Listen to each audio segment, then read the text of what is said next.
everyone, it's Hali and welcome for another Holistic Creative Chat. I am super happy to welcome today's guest, Beth Morey. Beth is an indie author, a creativity coach, an artist, a teacher, a poet.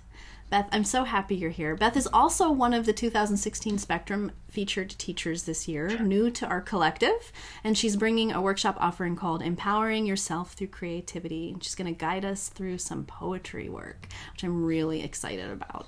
So thanks for being here, Beth, to chat with us a bit today.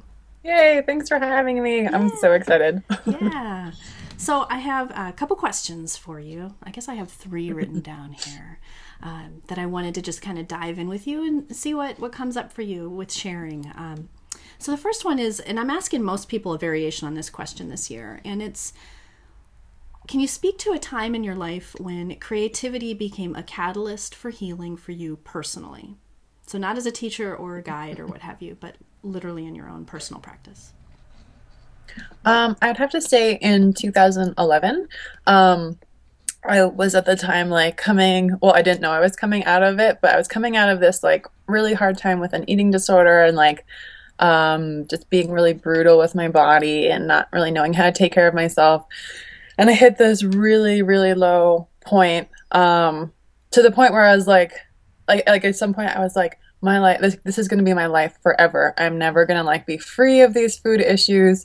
And so out of the blue, I was like, screw it.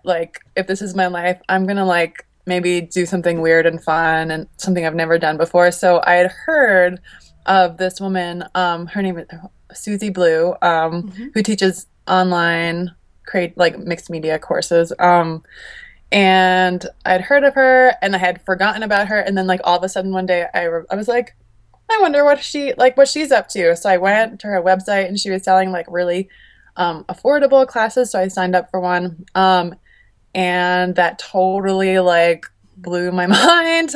And I not even that I was very good at it starting out, but it just felt so right. And just so nurturing, and that was a huge healing force for me, because I had done it as kind of a distraction, and then it just became this kind of force unto itself. So I would say that was kind of the starting point. And then since then, I guess I'd already been blogging previously to that, but it hadn't been really this very powerful force yet, but it became more so. And I think that trying the art, which is something I'd never tried before, was a huge catalyst, as you said. Yeah, I love that. And you touched on a couple things that are compelling, I think, but I love that it was an instinct to you to go check it out, but and you can acknowledge in retrospect that it was sort of a distraction method, but through the distraction, it became this thing that you needed. It became this medicine for you. And it's something, for me, I kind of tend to think there's something in us that's a little wild and a little bit primitive in our knowing that leads us to those places if we follow those hunches. And so I love that. I love that that's how that worked for you. And one thing I also love about you, Beth, is, and especially hearing just that little clip of your story, is how you seem to have this very good understanding, obviously through experience, of you're so good with your words, and that's such a powerful point of expression for you, and you are not shy about diving into deeper, darker places sometimes with those words and saying things that sometimes people wouldn't always say that way, but a lot of us think that way. and you say it and you put it out there, and I love that because it's real and it's raw, and it's not oh, deep, dark muck. It's just hey, life.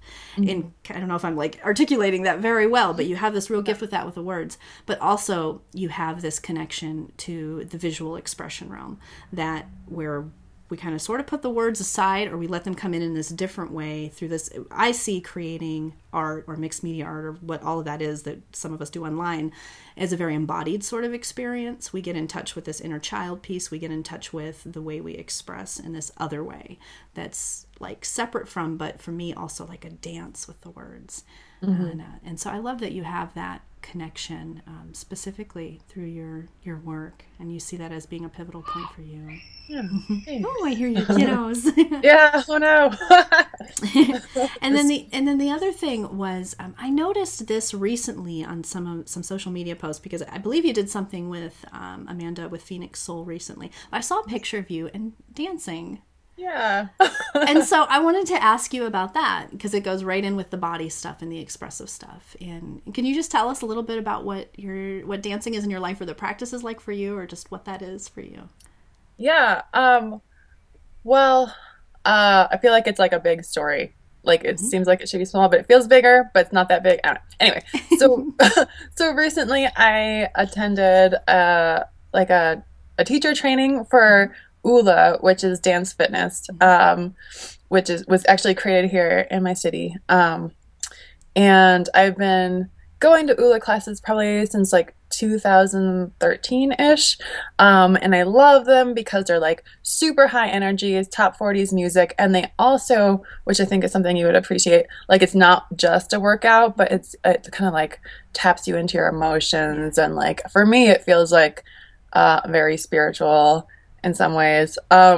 Anyway, so totally loved it. I knew I wanted to do a teacher training, and I wasn't really sure where that would go because there's so many teachers here. So I was like, Mm-hmm. oh, well, there's not going to be a lot of opportunity to teach.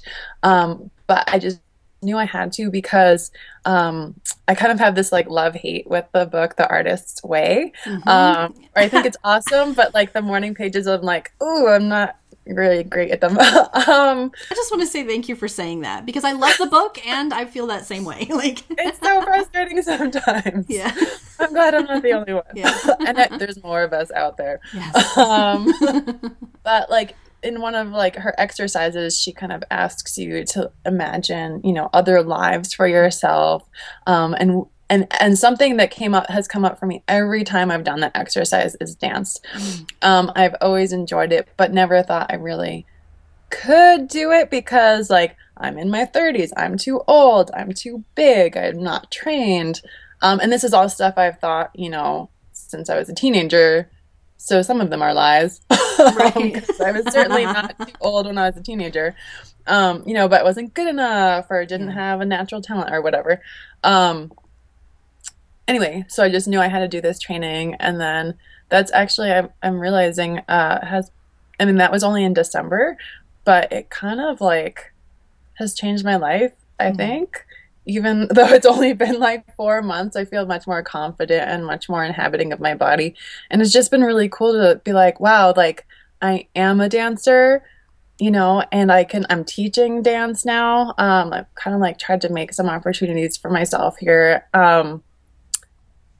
Yeah, but I don't know. I guess mostly it just feels really empowering. Mm-hmm. Yeah. Like I feel like a badass Yeah. Yeah. when I dance, which is just really cool. I I don't love know. I don't that. know if that answers your question. So with the Phoenix Soul, I Mm-hmm. thought is an online magazine. So since I was doing all this dance stuff and usually I submit poetry, but Mm-hmm. dance was so heavily on my mind that I was like, well, I wonder what Amanda would think about. Amanda's the editor. Mm-hmm. What she would think about me doing like a video submission of a dance thing, Yeah. And she was like, yeah, go for it. Because I'd been so as with the Artist's Way, where you have kind of that writing practice where you're writing every day and showing up for the page, kind of like as a Mm-hmm. meditative thing, I discovered that people do the same thing, but with dance, Dance. Yeah. which is so cool. Like they do it Yeah. just for themselves and just for the expression and for, that meditative quality, if that's what they're looking for. So I did like a 20-minute recording of myself dancing to random songs, and it's not choreographed. It's just like really, yeah, me doing whatever. Yeah. And some of it is like really bad. Some of it's really bad, and some of it's like okay. Like when I stop thinking about like what I should be doing or how I should be looking, instead just go with like what my body wants to do and what feels interesting. That's like kind of when that magic Yeah. happens, which doesn't happen very much in that video, I don't think. So sorry, I sorry. love that you did that too, though. How brave, and I'll just come in with a confession too. Like my very first online course, I think I was doing something with elements. I honestly don't remember exactly what I was doing, but I decided it was like a piece of my own soul work too to put in this video where dance was a piece of it. So it was motion, but it was using it as a way of loosening up before creating a painting or whatever we were doing. That's And And so in what you're saying too, like I know a little bit about and have participated in some 5 rhythms classes and that sort of thing over the years. And it was the same thing kind of for me. It woke up this thing in me that went way back, I think, to my childhood, something about the freedom of movement and just like not giving a shit, Mm-hmm. and just going with that and feeling that life. And I don't know if I lost you. Can you still hear me?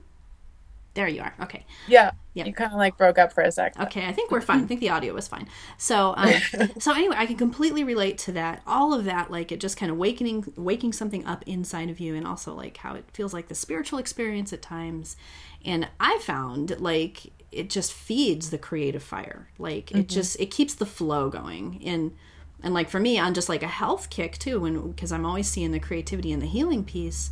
Any way we can keep the flow, in any way we can do it, it translates. It's like that kind of holographic universe stuff, It's like you keep the flow moving physically and you keep the flow moving spiritually, and that keeps the flow moving emotionally and mentally. So all of that kind of weaves in.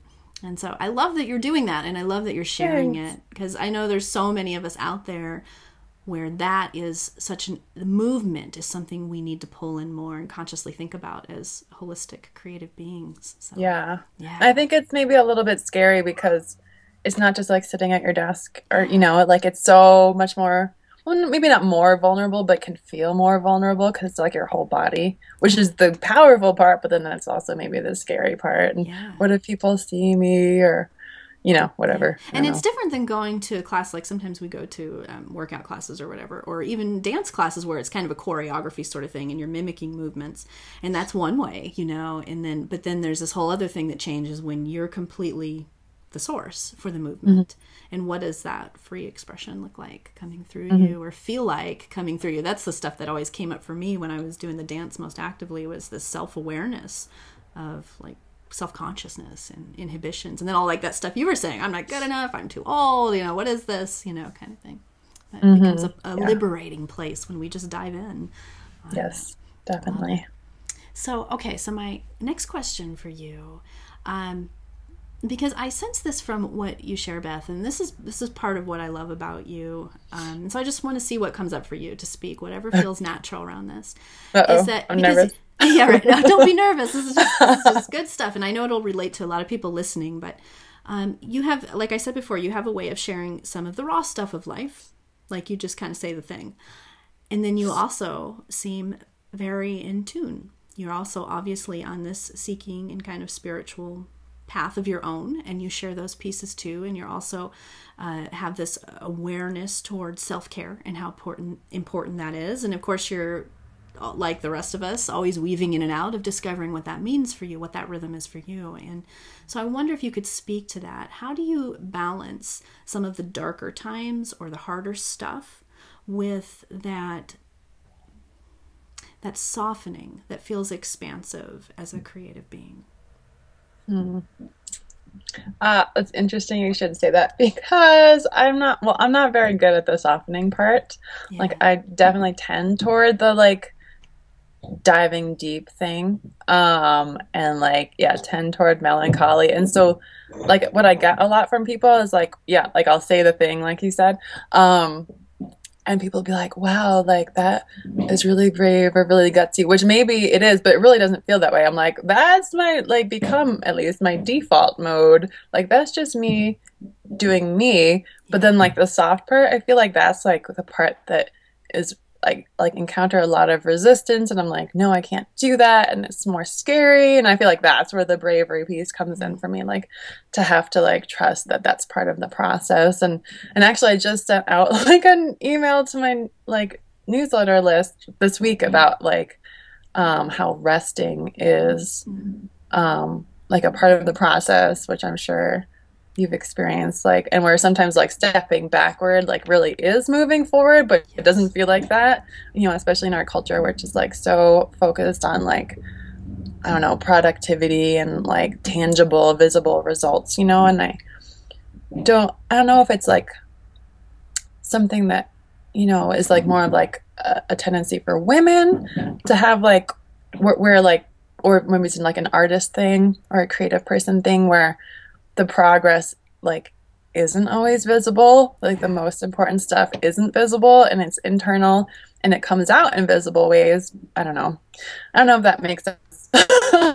Yeah, it does. And I think it's an important piece for a lot of us. I can completely relate to what you're saying about kind of your default method being this sort of maybe melancholy way, or this way of seeing that people will be like, oh wow, I can't believe you shared that. That's so vulnerable, or whatever.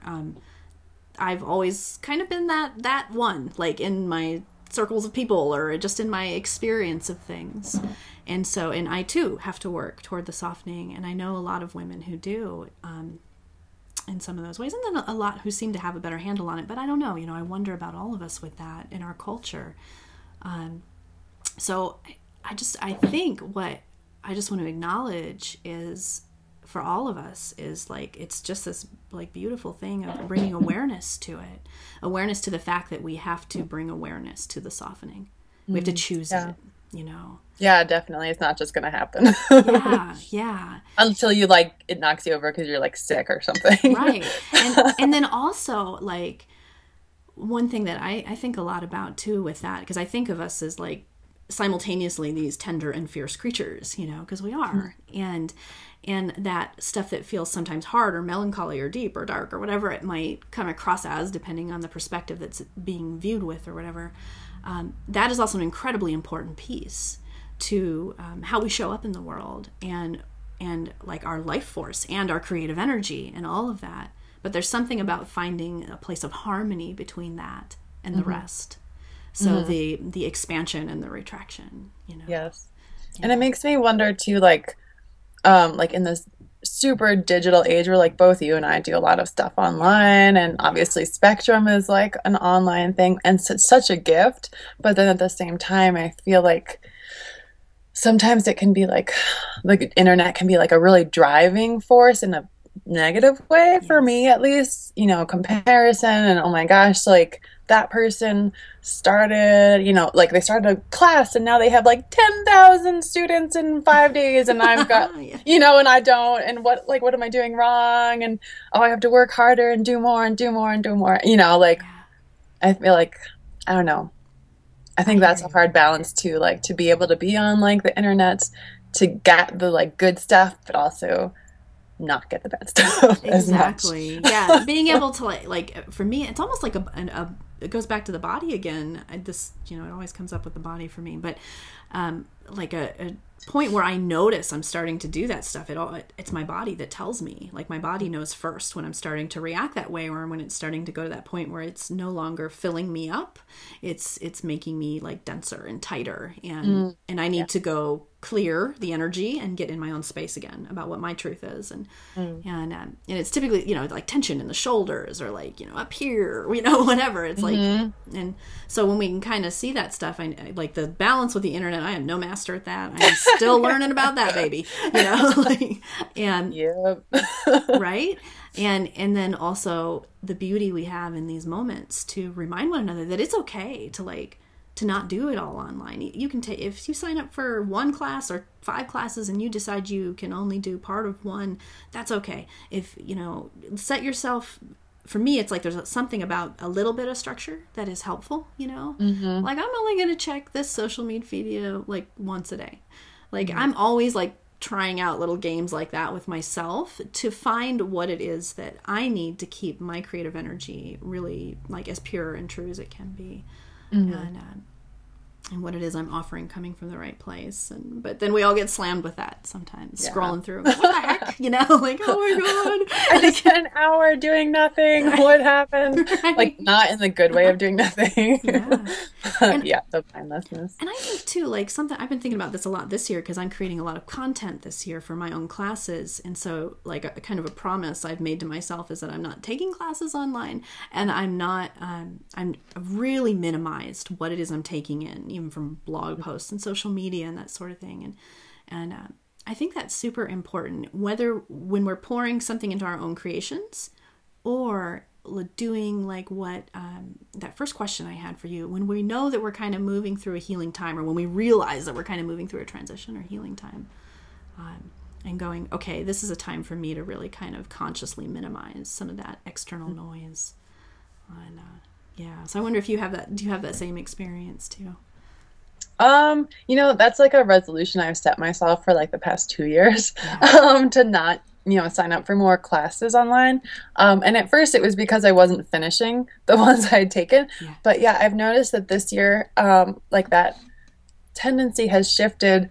And I think it has to do a little bit more with gaining confidence in myself. Yes. Um, where I don't feel like I need them, the other, and and that's not going to always be true, of course, because we're all going to keep growing and, need to keep learning. Yeah. And I want to keep learning and growing, but at the same time, yeah, I've noticed that I want to not see as much what other people are doing so that I can, yeah, put more of like my authentic energy into what I'm making and know that it's from me and this is what I have to offer. Yeah. And I'm not doing this because this is like the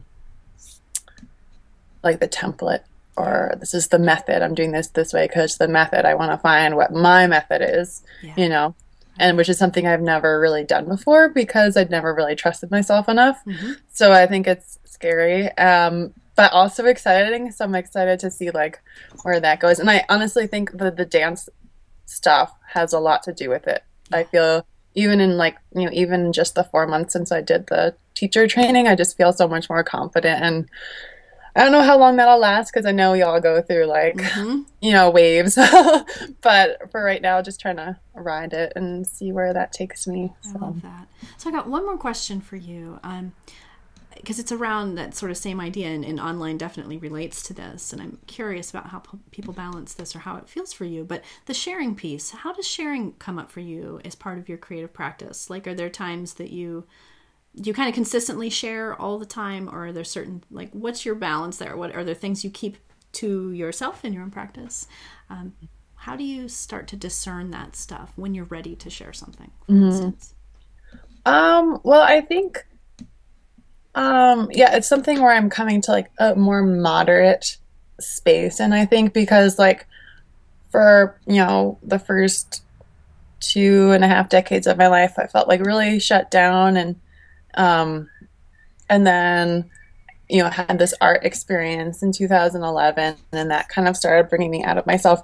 And then I went from being shut down to being like so open, and I would share just everything on my blog, and it was kind of my therapy, which I'm super grateful for because it was really helpful, and I also met like some really cool people through it. But yeah, then I had some kids, and my time changed too, so I wasn't putting out as much as I originally was because I didn't have as much time. And also I started to feel more like I needed to be more protective. And I don't know if I think at least part of that comes from having kids, like wanting to, like, that mother bear kind of thing happening. Yeah. But I think it may have happened anyway, even if they weren't in the picture. Just wanting to protect the parts of myself that are maybe not for everyone because they're maybe just for me, or they're more tender, or they're still growing or whatever. So now I have started, and like I have a 10-month-old, so everything is still like really up in the air about what I kind of offer just out of time and energy. But what I've started trying to do is I share once a week like a letter with the people on my email list, and I send it to them, and I try to have it be about whatever is going on for me at the time. So it's vulnerable and it's real, and I want it to be but I want it to be for them, not about me, if that makes sense. So like, this is what's going on for me, and I want maybe here's something you can take and learn out of that, versus before when my blog was my therapy, it was like about me more, Yeah, there's a sweet spot in there. I'm working with that too. I like Yeah. that you put it that way. Yeah. So I'm trying to do that, and then I put that on my blog. But I have like changed my Facebook privacy settings, so not everyone can see my pictures of my kids, and I've switched my Instagram where I don't really put pictures of my kids on there anymore. So that's how it's kind of changed, and it's always evolving. And I think it's, and we talked about this a little bit before. I just think it's really important to be vulnerable and real, because I think it's so important for other people to see other people doing that, so they have the permission and maybe are more encouraged to step into whatever they want to do that maybe they weren't doing because they didn't think they should, or it was too much, or whatever.